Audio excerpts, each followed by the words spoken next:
Hello everyone, this is the Final Bosman, and on today's episode I finally get to talk about Zelda. Welcome to the show. I am Kyle Bosman, and I finally got to play through Hyrule Warriors. I did it. Funny thing about Hyrule Warriors, and this is not a spoiler, this is the game's premise. It's about a lonely witch who is omniscient, and she looks over all of time, and she sees Link, and she says, I want that. And so the entire game is about this evil witch who is trying to get the Triforce just so she can have Link. That is what Hyrule Warriors is about. And so at 4 a.m. when I finally finished that game, I appropriately realized that probably the most prevalent theme in the Zelda franchise is that you have to accept that you can't be with that one person you love so much. The entire game, whether it's Sia or Saria or Midna or Malon or Marin, no, none of them get to be with Link. They all pine after him, and then they all must accept that they can't have that. Link and Zelda, that beautiful blonde couple, they're just perfect for each other, and you should move on. So today's episode, my top 5 reasons... Oh, we haven't had this in a while. These are our live ratings reports. Hold on. Where's the second half of this number? Oh, that's the whole number. Oh boy. Okay. Wow. You know what? I bet Jacob Lavelle is laughing his face off right now. If you haven't heard of him, if you've been living under a rock, he's the host of my rival show, The Last Lavelle. And you know what he tweeted at me? I bet he's laughing his face off right now because he tweeted at me. He did that thing where you put a period before the at so everyone sees it. He tweets, "Smell you later." Oh, I bet he freaking loves that number. What am I gonna do? I'm not gonna talk about freaking Zelda. No one cares about that. Hold on, let me check. N4G.com. Bayonetta 2 is sexist. Yeah, that's a hot topic. That is a hot topic. Today's episode, my top 2 reasons why Bayonetta 2 is unacceptably sexist. Reason number 1 why Bayonetta 2 is unacceptably sexist, her sexy poses. Oh boy. So, a funny thing about Bayonetta 2, most normal reviews, they don't talk about their character the whole time. With Bayonetta 2 reviews, a lot of reviews spend a lot of time talking about this character, Bayonetta. You know what she does? At the end of every combo, she gets half naked. And it's the better the player is at the game, the more naked she gets. Her nudity is used as reward. If you do a good combo, you get some T&A, baby. Unacceptable. However, a rational person might say, oh, you know what? I think those moments at the end of combos aren't actually meant to make you pop a boner. That is probably not the intent. I think that is Bayonetta showing off. I do agree it is sexual. However, it is also silly and goofy. She's essentially teabagging. Bayonetta is teabagging those enemies she just owned. And then to that person I would say, you don't think I realize that? Well, let me crack your mind open, buddy. Teabagging is also sexist. Here, we see a grown man using his genitalia to show his dominance over an enemy he just defeated. We need to do something about these poor teabaggers, because we are leering at them. We are looking at these teabaggers, and we are thinking sexual thoughts. And that is unacceptable. Number 2 reason why Bayonetta 2 is unacceptably sexist? Her big, huge body. So the first thing you think when looking at this character is, my gosh, her head is the size of a coconut. Makes me think of a story. As a child, I got a lot of Barnes & Noble gift cards. That's frequently happened. Here's the thing about that. That's a good gift. Barnes & Noble gift card, that's a good thing to buy for a child. You are investing in that child's education. The problem is, I never in my life spent a Barnes & Noble gift card on literature. How could I?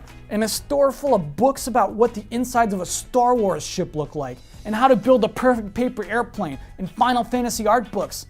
Sorry, Catcher in the Rye, you can't compete. One book I remember in particular, it was about how to draw Marvel superheroes. It was a cool book. It came with markers on the side that were like in the spine. So like you got a little book with markers inside, you can color inside of it. One page I remember in particular was about human proportions and superhero proportions. Humans are 7.5 heads tall normally. Men and women, just 7.5 heads tall. That's how you proportion a drawing of a human, is you measure by heads. However, if you're drawing a superhero, in this case it was Cyclops, he's I think 8.5 or 9 heads tall. He's a lot of heads tall because he's a hero. He is larger than life. And I guess we've been doing that since I guess like ancient Greece. We love heroes with small heads. For some reason, that's heroic. But this book made it clear, you don't do that with the ladies, all right? You don't make Rogue 8.5 heads tall, otherwise you don't want to marry her. You know, you gotta make her marryable. Keep her heads little shorter. Bayonetta does not care about that rule. She is 12 heads tall. That makes her a superhero. And you might think, that's really good. It's really good that they're allowing a woman to be this larger than life thing that you don't want to marry necessarily. And to that I would say, you're a fool. You are not seeing through their plans like I am. The reason Bayonetta's body is so big is just to give more surface area for skin to expose. You perverts! You combo finishing perverts! I can't do that intense sarcasm for a whole episode. That's why it was 2 points. Basically, we're left with an issue of how do we determine whether something is sexist or not? Not possible. I have something that will solve that problem. I've created a sexism detection program in MS-DOS. And what this allows me to do is know for sure, unequivocally, if something is sexist or not. I enter in many factors, a name, and then everything about that character, and using numbers and figures, we can now pull this puzzle apart. Let's see what we have here. Bayonetta, cool. Okay, that's settled, now we know. The new Lara Croft, okay. Zero Suit Samus, cool in Smash Bros, not cool in Metroid Other M. Naked Ladies in God of War 2, not cool. Commander Shepard, cool. The weird tall Bandicoot women in Crash Bandicoot, not cool. Mika, cool. Cooking Mama, cool, but watch it. Halo 4 Cortana, not very cool. Tharja, not cool. Wait, well, alright. Naui, awful. Quiet, you will be ashamed of your words and deeds. And finally, Miss Pac-Man. Oh, I didn't see this coming. Not cool. Wow, Miss Pac-Man's not cool. Well, now we know. And of course, obviously, we don't know. I guess the point I want to draw is that there is no way of telling what is sexist and what isn't. Everybody has a different perspective. Things change, people change. Jinx the Pokemon used to have big lips and deep black skin.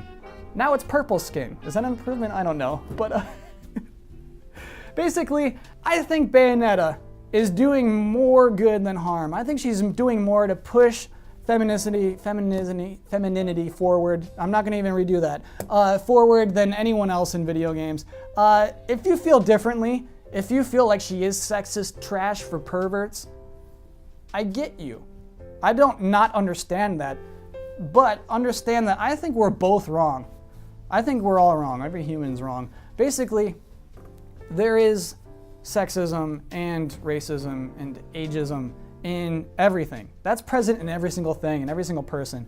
What we have to do is just not be like, that's sexist, it's bad. Boom, end of conversation. What we have to do is accept, hey, that might be sexist, I might be sexist, I am sexist, but here's how I'm going to react to that. Here's what I'll say, here are my actions, here are my thoughts, and basically accepting those parts of ourselves and moving forward through those parts.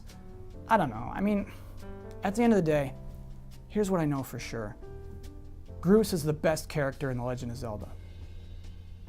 If you're on Twitter, you can find me at Kyle Bosman. That's the episode for this week. I'll be back here next Wednesday, and I hope to see you then. Thanks for watching.